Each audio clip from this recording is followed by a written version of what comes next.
Assalamualaikum and a very good morning everybody. Assalamualaikum Pak Anin, how are you today? Waalaikumsalam, M3. How are you today? Yes, M3.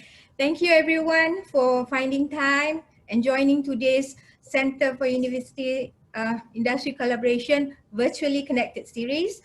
My name is Associate Professor Dr. Marlin Marissa Malek. My friends call me M3. And I am the Director of Center for University Industry Collaboration, CUIC UUM. Our topic today is Agile Leadership, Fronting the Crisis with the Next Normal. And the future speaker, we are very lucky to have one of Indonesia's finest, Mr. Anindya Bakrie. Pak Anin ya, can I call you Pak Anin? Boleh, terima kasih, thank you. Boleh. Okay, before we start, ladies and gentlemen, let me explain how you can communicate with us during the session. If you have any questions, just write them in the comment section of our Facebook live post. We will have our connectors ready to pick up questions. We will read some of your questions live during the session, and we will have a Q&A session at the end to address more questions. Right? So I'm looking at Pak Anin's profile. It's very, when I look at the profile, it gives me, oh my God, we are so lucky to have him on board. So I'll just read some of it. I'm sure, many of you have already Googled him up or went to his IG. I did, I was like scrolling through all the pictures. Great pictures, by the way. Our featured speaker for today is the CEO and President Director of PT Bakrie Brothers. He is an Indonesian business magnate, investor and philanthropist. He graduated from Northwestern University with a Bachelor's of Science in Industrial Engineering and earned his MBA from Stanford. Guys, Stanford. So I'm talking to a real business people. All right, currently he is enrolled in the People's Bank of China School of Finance, EMBA at Beijing Tsinghua University with a focus on China's One Belt, One Road initiative. So he has a very long list of accomplishments, and I'm not going to read them all. You guys can Google. So let's go straight to, asking Pak Anin's questions. Okay, Pak Anin, are we ready? Yes. Pak. Saya Pak yang Stanford. Yeah. All right. Okay, now this is going to be very informal. Just imagine that you are just talking to me. Pedulikan yang tepi-tepi Pak, distracting semuanya. So, we heard of how individuals get inspired by a certain cause that is close to your heart. What excites you right now, Pak? Apart from you having this one-to-one conversation with me. I think what's exciting is that in this so-called new normal, you can combine work and family life closer together, yes. Right? And I think that's actually very good and very positive until you have this kind of pandemic. I guess you would never know, right? Because you would not try as much because nobody is doing the same thing. Yeah. So combining between work and family is, I think, a new lifestyle that's actually quite healthy. Yeah. Right? And I think there will be a lot of efficiencies all over the place that will result from here. Right? Mm-hmm. And in the world that is actually more digital, more connected, being close to people as opposed to just be in the office will also be an advantage, because whatever services or goods that you produce, it will be closer to what people want. So you are actually one step closer to human than actually just running a corporation or an institution. So that's actually quite exciting. you Yeah, know, that's for good to know. That's good to know because before we went live just now, you talk about having your son had yeah, some exercise with you this morning. So I can see that you're a family man. I'm sure that you have a very busy schedule. So what you're saying that in any adversity, there's always a blessing in disguise, and this allows you to have more time with your family and to really connect with people. yeah, that's right. All right. Yes. Good. Good. That's good to know. Throughout your journey about managing Bakrie and Brothers, Yeah. leading to this point in time, can you please share with us what is one of your defining moments? I'm sure that you have a lot of defining moments. Mm, And what is your pick one that is really, the most defining one for you? mm. So I think from the beginning of my career, right after the business school, I think the way the family trained me and a lot of people in my generation will be to throw one into serious challenges. So the swim or sink kind of environment. Yes, yes. I'm very sure that the previous generation, think about the capabilities of each one individual being thrown into the situation and make sure that the risk is not too high, right? But back even in 1997, the first internship job that I had was trying to restructure about 1.2 billion US dollars of debt. 1.2 million. All right. Yeah. Let's not take a look about the amount, but let's take a look about the impact that it has into And our where family. did you do your internship in? Where It's was that? actually, that's right after I finished Northwestern University.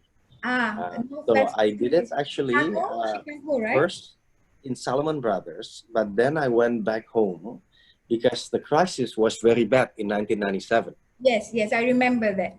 right? So I had to go back and try to help the family business.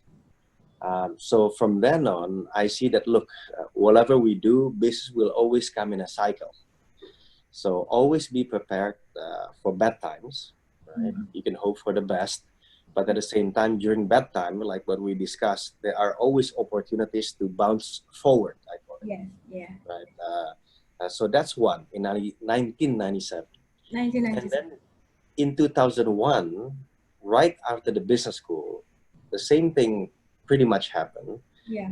I look at many opportunities in and outside the group, and the one that excited me back then was actually a bankrupt TV station called ANTV. Right. So ANTV means that Anindya TV, right? I wish I like to say that, especially now, but it was invented before I started, so I cannot say that for a fact. Yeah. Uh, but you But can say that it sounds pretty cool. maybe you would like to change it to M3 TV after this, maybe after me? M3 TV, we can talk about it. Maybe Yeah, it for sounds nice. You don't franchising have in to pay Malaysia, anything. You don't in have to North pay Malaysia. anything. Yeah. Please continue, Pa.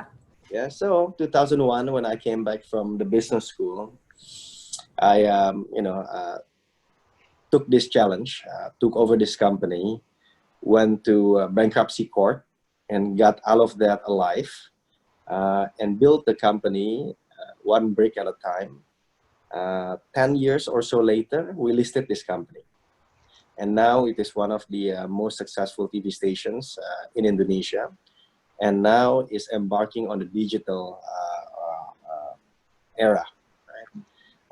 So as you can see, I enjoy having challenges in front of me because the downside is somewhat limited, right? Because if it is already rock bottom, so to speak, is always There's nothing upside. to go up, right?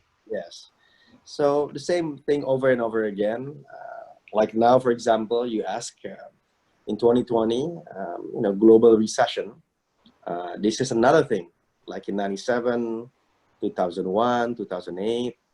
And somehow, when it comes to the group and also myself, you become much more alert during a recession. Right? Yeah. You have to survive. You have to be positive and think about what's right for you, for the business, for the family, post this recession. Because the recession, when you look at history, the fact that we're still here, will be over at one point in time. There will be another recession, and you have to be prepared for it as much as you can. But still, you have to remain as much as you can calm and deal with the problems hands-on. But don't forget, as soon as you get out of this so-called hole from COVID-19, you got to know exactly where you want to run and which mountains you want to hike, that kind of thing. Yeah.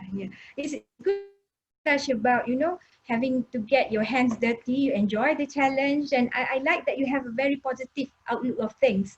And I know that, compared to Malaysia, Indonesia, COVID is on the rise, where Malaysia we are on the decline. So I'm sure that, all of you there are really having quite a tough time. And I know our prayers goes to all of you. I mean, we are neighbors. And we hope that then anybody that has been impacted by COVID, our prayers and thoughts are with you. And I like the fact that, things will always go in cycle. So whenever that you're up, you need to remember that there will be times that you're going to be down again. So you cannot be so complacent. Right, Pa? That's right, yes. Okay, all right. So we'll go to the next one. We're going to touch more on your leadership. So my question would be, agility is a key aspect for industry leaders and forerunners to set the next normal for their organizations and respective industry.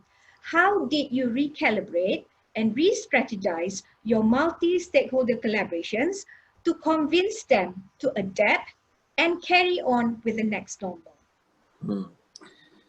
I think, one, you have to have very good communication skills, right? And you have to also have good listening skills, right?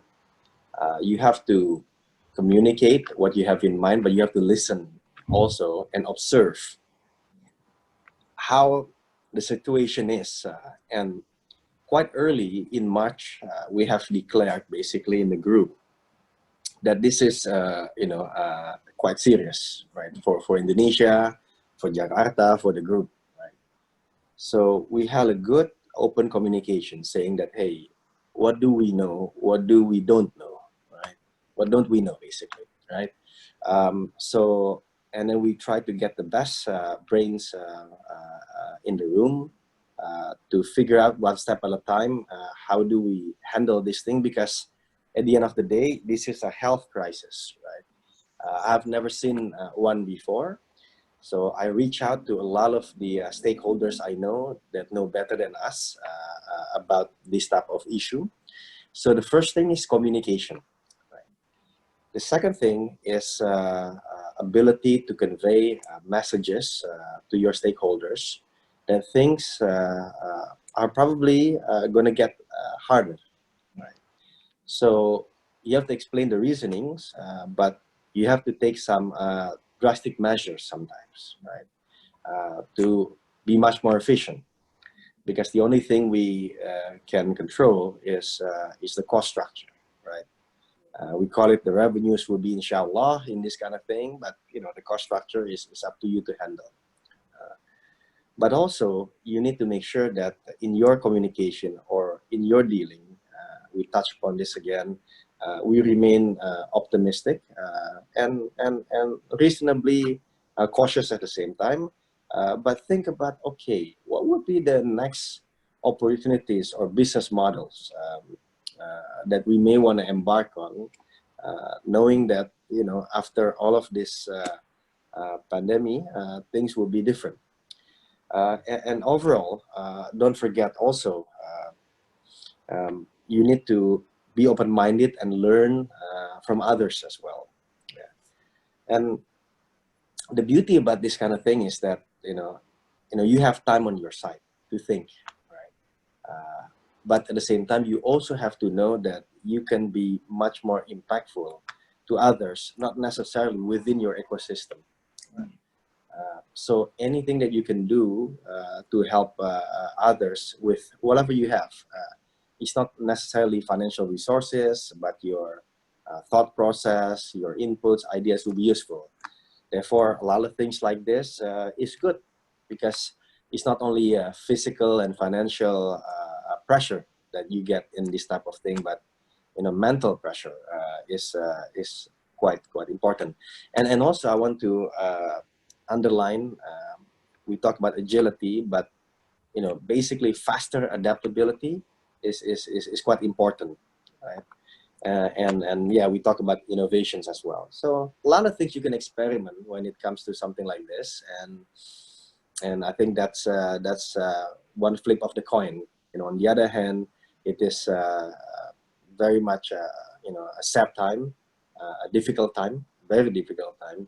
But on the other hand, if you are lucky enough to be healthy, you can actually try new things and try to help others, and your impact will be felt greater than it would in a normal time. All right. I like the fact that, the first thing that you mentioned in adversity and as being an agile leader is for you to really communicate. Because people, I'm sure that a lot of your employees are looking up to you for solutions, and they want to know, they want you to reassure them that things are going to be okay.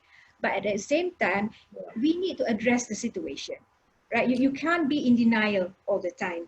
And I like the fact that you said, during adversity, there's always a blessing in disguise, and all of us can actually reach out and help. And this crisis, I think, brings out the best in humanity. You don't have to actually help with money, but you can actually give moral support. You just need to be there for people. And I like that you say you have to be optimistic, but at the same time, you have to be cautious. So it's a balance of things, ya Pak? Yes. Yeah. Wait, Bapak ni mukanya serius sangat lah Pak. Huh? Serius Pak, senyum lah Pak. I think a lot of, younger followers kan, dia, when I tell them kan, we managed to get Pak Anin online, they were, gantangnya Bu. Terima kasih. Betul tak I sebut tu Pak? Cakep, betul tak Pak? Ya, Cakep betul. How do you kan? say it in Malay? Macam handsome. Oh, terima kasih. Saya pun cakap, tu sebenarnya saya cakap Pak. Kalau cantik in Indonesian, you say cantik also, right, in Malay? Cantik kalau macam normal macam yang muda-muda macam saya, dia akan cakap cun. Oh, okay. Cun macam cantik lah cun. Kalau kata M3 cun, macam tu. Okay, M3 cun. Bagus lah Pak ni. Pak, I'm going to take one question from the audience, ya Pak. Okay. This is coming from Mr. Ilham. Dia tanya, how do you keep your company cash flow still positive despite having this pandemic? Well, the only question I can give is really difficult because some businesses really have almost no revenues. I mean, you can imagine if everybody has to stay home and you have a hotel business, people naturally will not go there. Or you have transportation business, people are not allowed to travel, you're not going to have revenues. So similar strategy. One, you have to control cost, but a lot of times you have already touched the bare minimum of the cost, and then it comes to people. Right? That's the hard part, right? Because this is, livelihood of the people as well, right? This is where the leadership is being tested. You have to have good understanding of the situation. You have to convey it, and you have to come up with a solution that is as fair as you can come up with, right? But coming back to the question, maintaining positive cash flow will only be possible if you manage your cost, and therefore you have to adapt the lifestyle, right? And maybe you have to also learn in this era of technology to use technology to save costs, right? And sometimes you can use technology not only save costs but improve the quality and also happiness of the employees' morale. So there are many things that you can do, but I think it is never easy.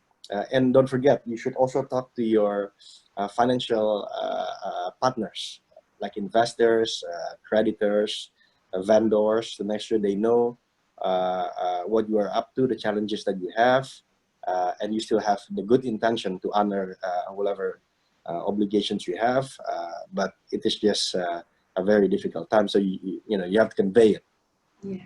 Have Bakrie and brothers started to do salary reduction or lay off We work? have in different verticals, we have different sort of like treatments, right? Yeah, In yeah. companies that do very well, we don't do anything. In the companies that actually start new projects, we are hiring. But there are also companies that they cannot not talk about salary reduction, furlough, Yeah, and yeah. we have not yet get into the we call it termination of employment, right? That's good to know. So That's good to know. yeah, so far we are able to maintain it, right? And that's the objective indeed. But we at least have plans to communicate with them, and whatever it is, if we have to do it, we got to make sure that they have a chance to come back to the workforce, whether with us or somebody else, when the economy picks up again. Yes. But you have to also be upfront to say that things may not come back to normal so soon. Yeah. So you just have to deal with it. And again, it's very, very tough because, again, don't want to repeat myself too much, but it comes to people's livelihood, and they have family. When they come back to their houses, they have to communicate if things are hard at work, in a very difficult health situation overall. Yeah, I'm sure it's never easy to give that kind of news to your employees, right? Yeah. And I think you mentioned many times about communication.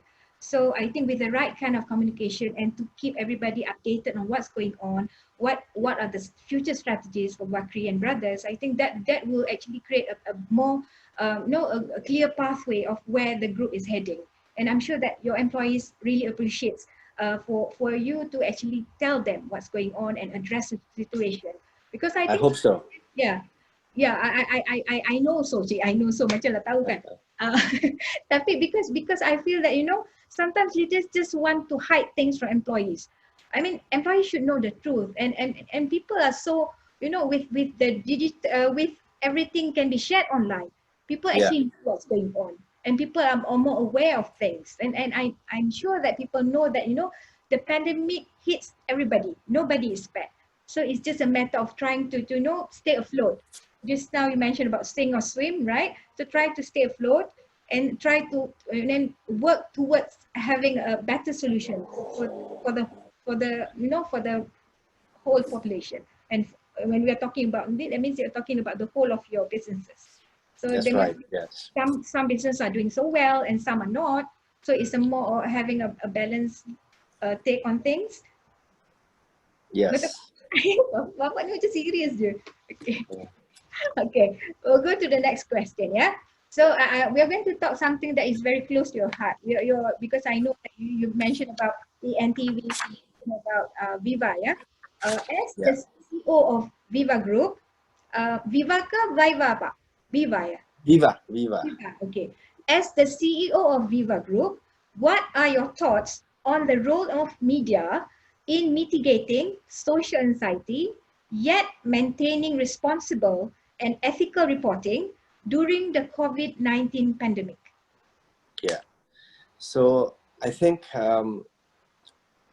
disseminating correct information, accurate, is one very important thing when it comes to something like this, right?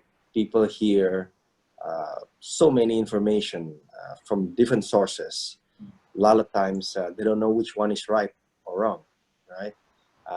So being a mainstream media, especially we have also TV1, which is the #1 news channel in the country. It is our responsibility to make sure that we really filter the information and package it in a way that's easy to understand, but also, factual. Yeah. The second thing also, again, you don't want to hide anything from the audience.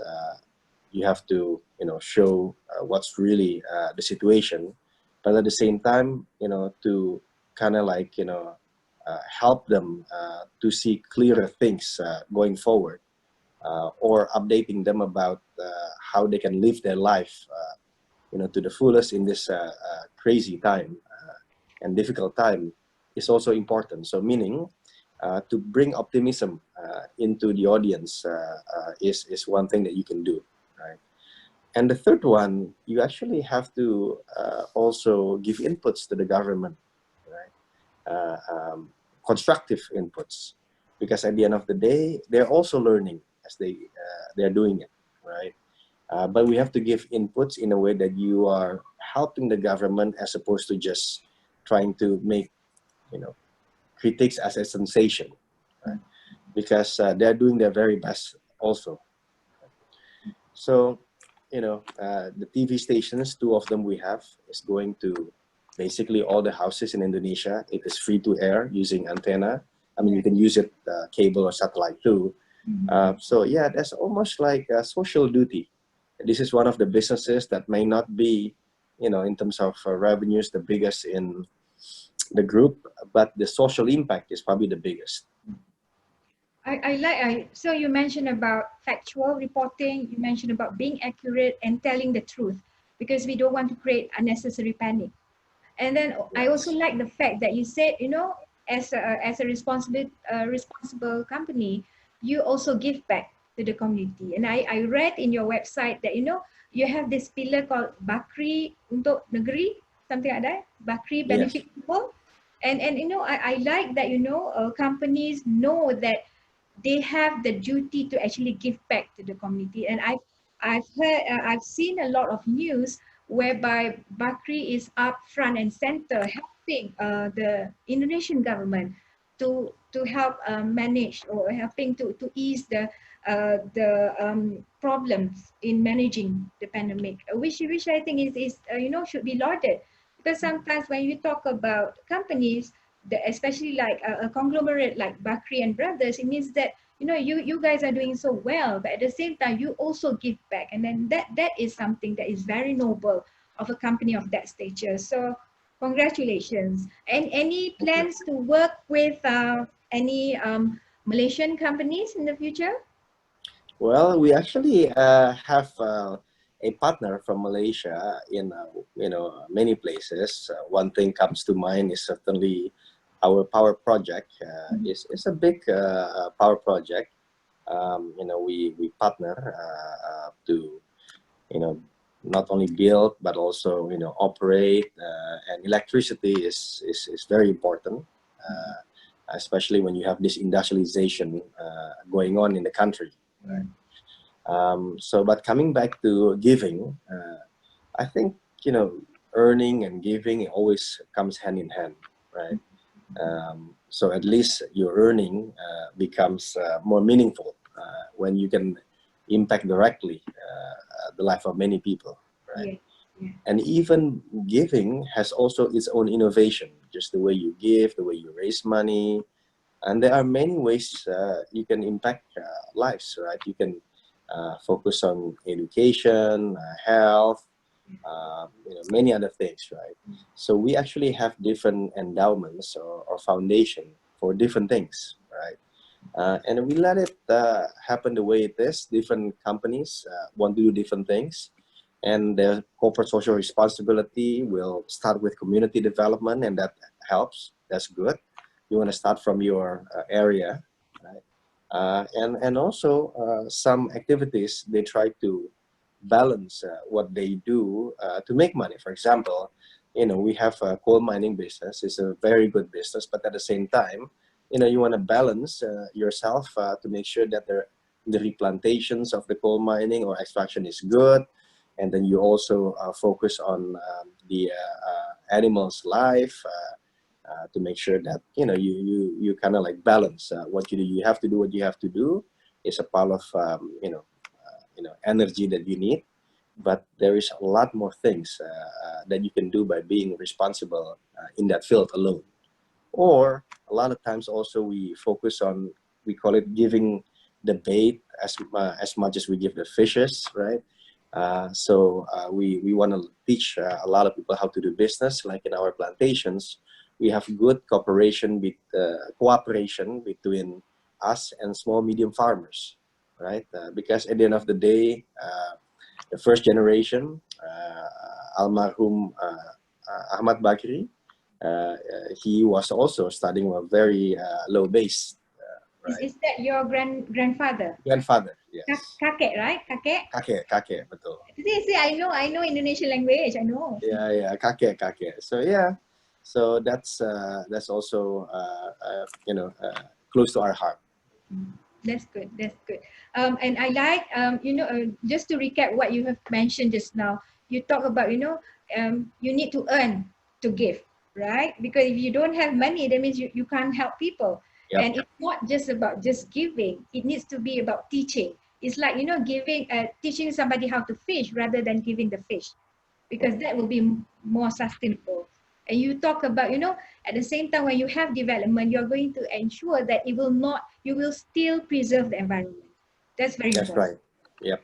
Good. Yeah. Okay, the next one part is, how do you see Bakrie and Brothers changing in the next 5 years? And how do you see yourself creating that change? Yeah. So what I would love to see Bakrie Brothers in the next 5 years, it becomes one of the leading industrialist group in the country, right? But not just being an industrialist, but industrialist that adopt the latest and greatest technology and business model to face the new world, right? And a lot of people in the beginning always associate new business model and technology to consumer businesses, consumer services, like what we know, like e-commerce and then payment gateway and what have you, right? But I think as much innovations can be done in, I would say, basic industries. In fact, I think you will see more and more because we actually have to do that, right? So Bakrie Brothers in the next 5 years should be the leader in that. So for example, if in the past 30 years, we built a nice iron casting business for auto parts business, in the future, we're actually not only importing, but assembling and making parts of electric buses components, right? Because we believe in the future of electric buses.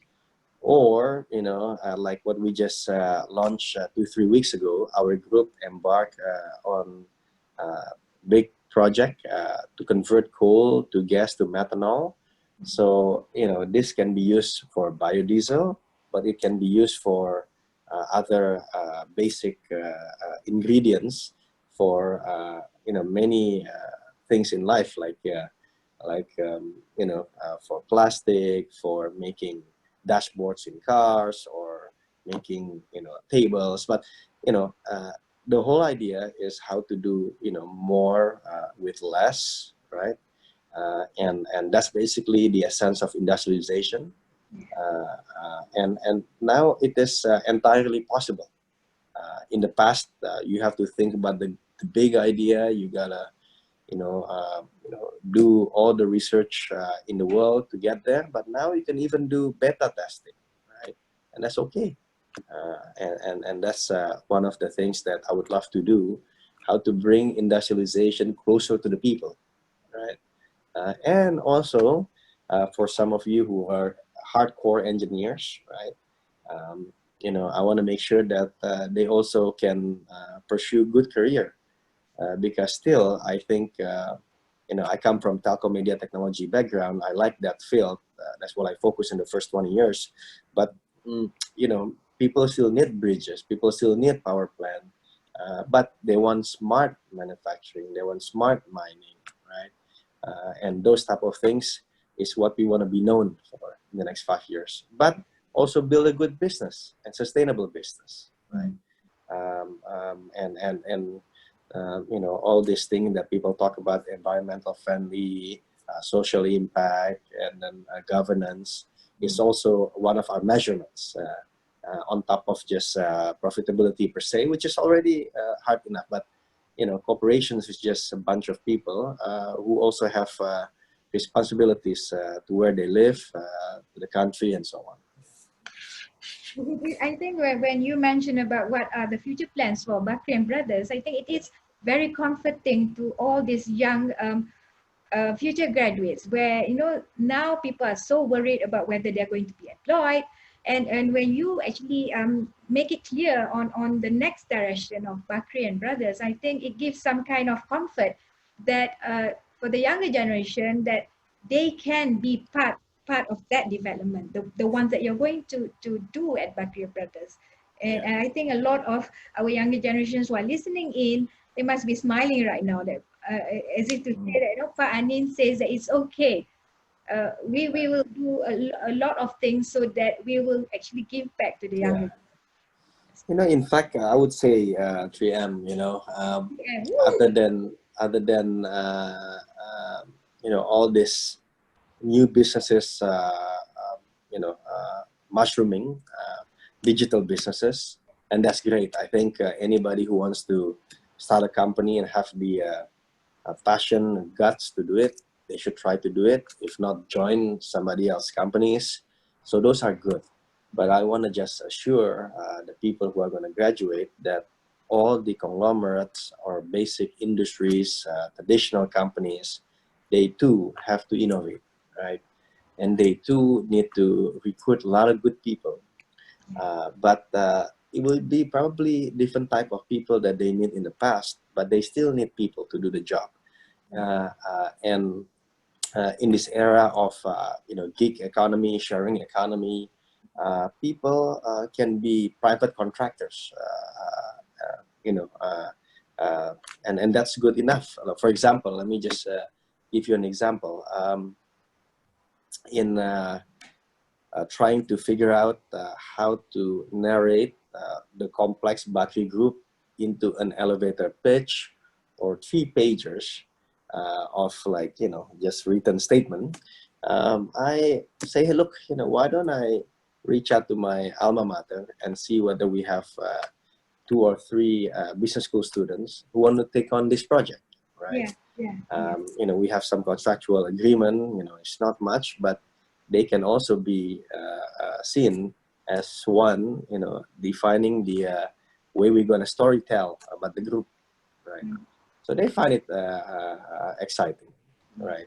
And then you have another group of people who are helping us to review our digital assets, right? Meaning, like, you know, the internet website, social media, and so on, and give inputs. And sometimes when you have private contractors, you'll be probably, yes, yeah. You know, before you, I need to stop you right there, because I think the next question is referring to, but I need to read this out because this girl has been texting me, and then she wants to really say something to you. Can I just read it out, Pak? Do you mind? Yes, please. But you know, don't laugh because my Indonesian is not that good. So what she's saying is, this is from Anissa Mutia. Selamat pagi Pak Anin. Terima kasih sudah mau meluangkan waktu untuk memberikan talk pada hari ini. Wah, Pak Anin ni ternyata aslinya sangat karismatik dan ganteng sekali ya. Kalau kata anak muda Indonesia, cakep banget. Betul ke? Alhamdulillah. Jadi soalannya kan Pak, nah Pak Anin, saya udah baca nih sedikit banyak tentang company Pak Anin. Dari media, televisyen, pendidikan juga. Nah, kalau saya boleh tahu, kriteria seperti apa yang dicari untuk merekrut para pekerja, Pak Anin? You can continue from what you were saying just now. No, this is, no, you know, we can make it casual and fluid. Yes, please. So, I'm glad that she is asking about how you recruit workers, not you know, something else. Because she started with ganteng and cakep banget, and then okay, now go straight. So I think first, you have to have certain level of aptitude, of course, right? That's why academic, background is very important, and more important in that is your thirst to learning, right? Because if you come to the real life, whatever you have learned will be a good basic for something else, but things change very fast. So the ability to constantly learn, be open-minded, uh, listen, and try new things is very important. The second thing also, I think you cannot substitute hard work, right? Even you are, Michael Jordan playing for Chicago Bulls, he would still come in 2 hours early to practice, right? Yeah. So you can't be complacent no matter how good you are. Yeah, you gotta definitely put in the hours, right? But I also look at, how one works well with others, right? And I think that's very important because, again, we spoke about how we want to build good ecosystem platform of togetherness to reach a certain goal, whether that's social or commercial. So working together is also important. And lastly, I think the ability to understand, adopt new things, whether that's business model, new technology, is important, right? And that's including reading what is needed in the market, right? And being able to analyze that data quite successfully. And I don't believe that there is one discipline that can handle everything. All the more learning, ability to work with others, have an ability to try new things becomes much more important these days. All right. So you mentioned about future candidates to have good aptitude, thirst for learning, and thirst to improve yourself. Always have Yeah. have that kind of drive. You talk about being in a team spirit, teamwork, and also to really understand the environment, what's going on around you. And I Right. think with technology and with everything available online, even free courses, I think the younger generation can actually benefit Yes. from having all these things right at their fingertips and to actually Yeah. improve themselves to be more attractive and to be hired for the company. That's right. Okay, we have another two questions, Pak Nick. Yep. One is from Kylene. She asks, as a leading corporate figure with high influence to the economy in Indonesia, how does the Bakrie Group give back to the community and assist in building the nation? I think you have covered this just now, but maybe you would like to add on whatever that you have said.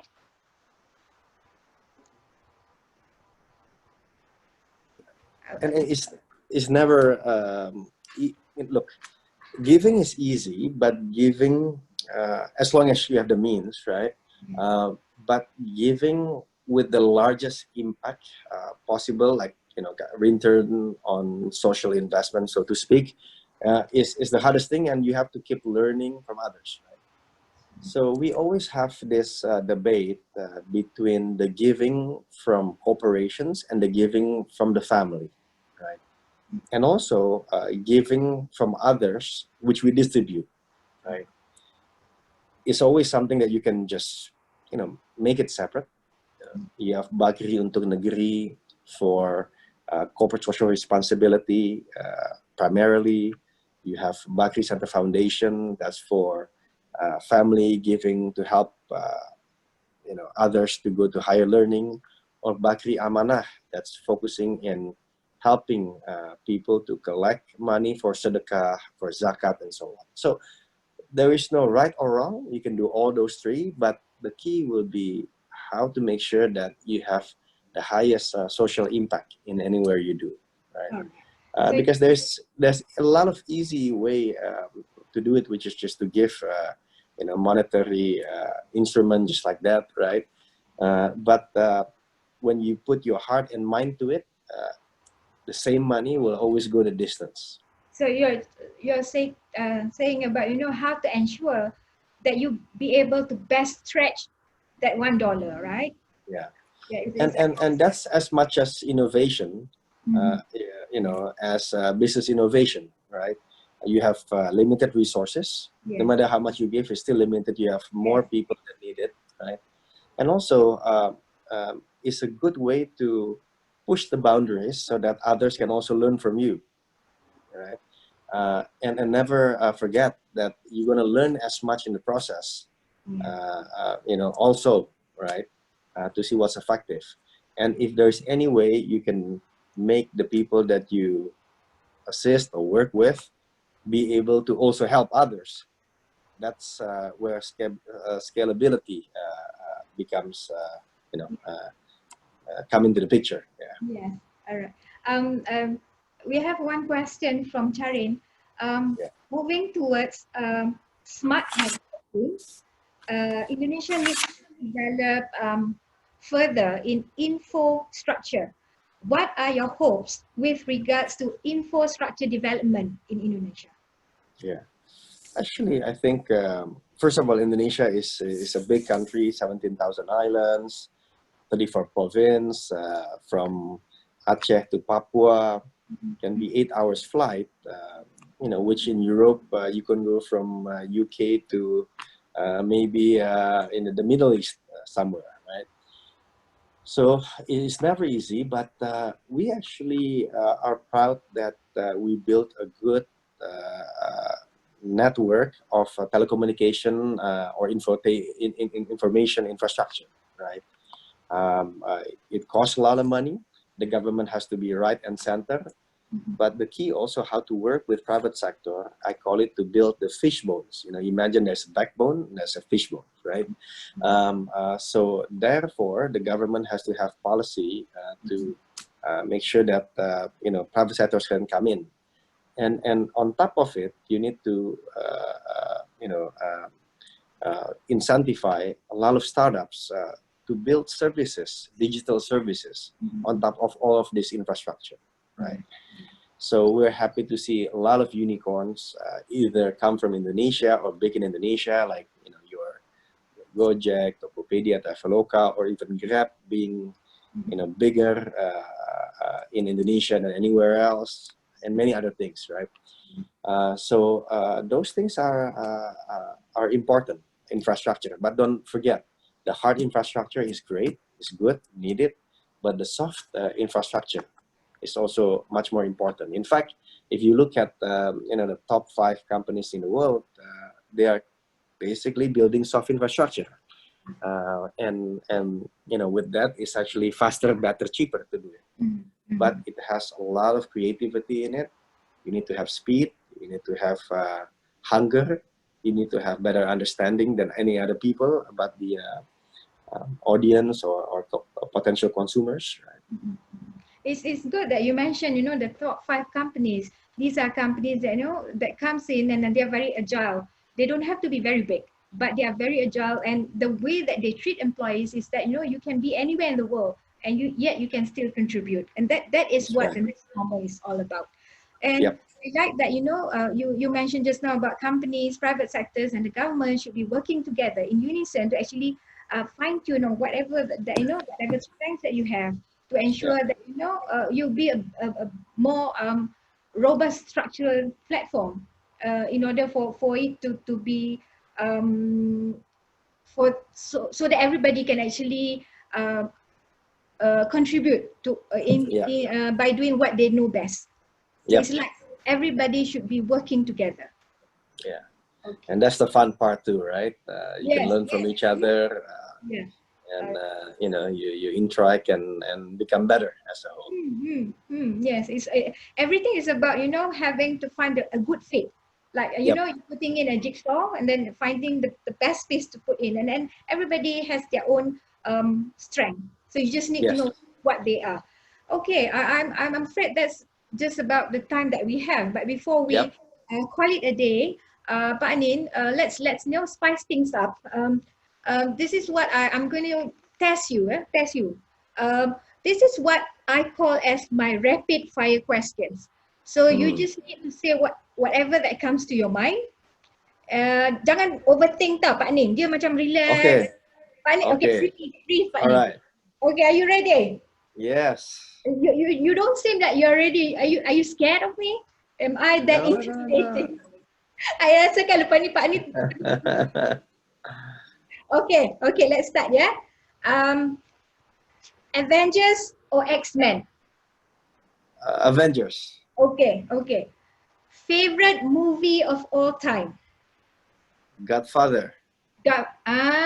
Godfather, you're a gangster now. I saw because you had this was it a screenplay, original screenplay? Yeah. Yes, I know. I have a very I've done the research. I was scrolling through your face IG. Okay. 3 people that you would invite for dinner, dead or alive. Just imagine. I would be one of them, right? So I'll be the 4th person. So another 3. Well, maybe to have Thomas Alva Edison in dinner would be nice, and then maybe I'll find a nice actress. Maybe we can call it Angelina Jolie will be nice. Pak, this is stream live, Pak, and then your wife might be watching. No. Okay, Well, she can come and join too, right?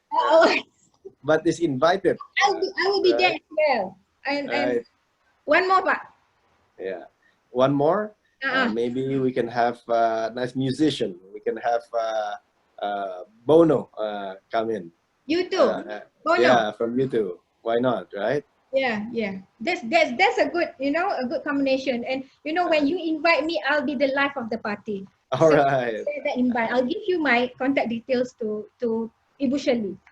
The next one, if you have a superpower, what would it be and why? Well, I like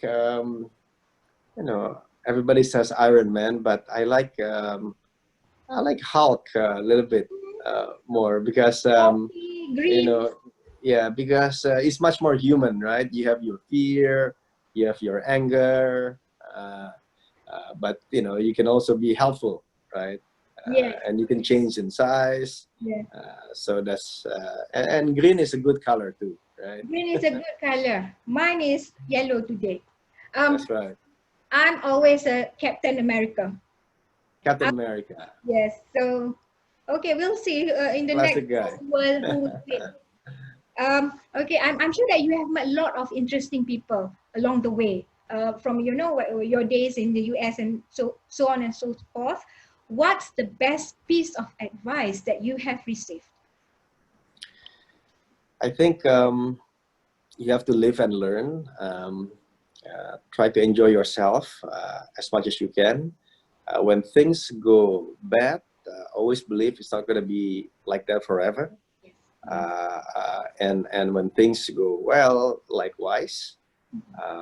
And I think one nice thing about life is, again, you can live and learn, and sharing is another way to feel like you're alive, right?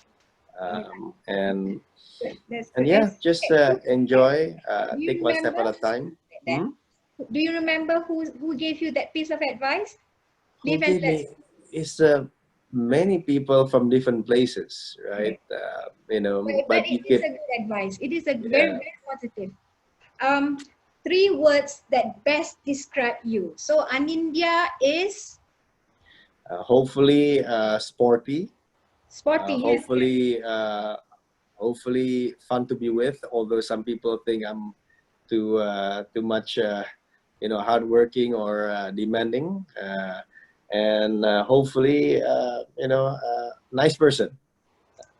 That's good. If you ask me the same thing, I would say that Pak Anin is visionary. Pak Anin is very shy. And Pak Anin is cakep banget. Betul? Oh, Alhamdulillah. Terima kasih. Papa ni Alhamdulillah. You heard this all the time. My staff here are giggling and smiling because they say that, I've been saying the same thing all this one. I just want to liven things up. Okay, this is going to be interesting. No overthinking, okay? this will be my last question. Okay. Donald Trump is. I think it's an entertaining president indeed, right? Fun to watch.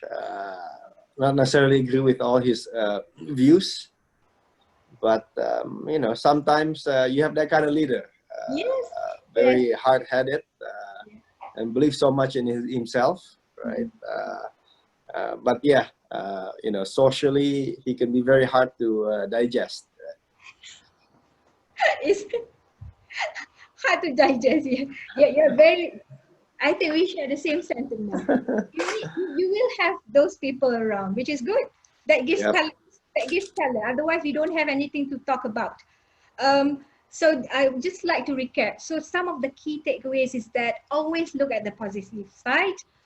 There's always in adversity. There's always something good that comes out of it.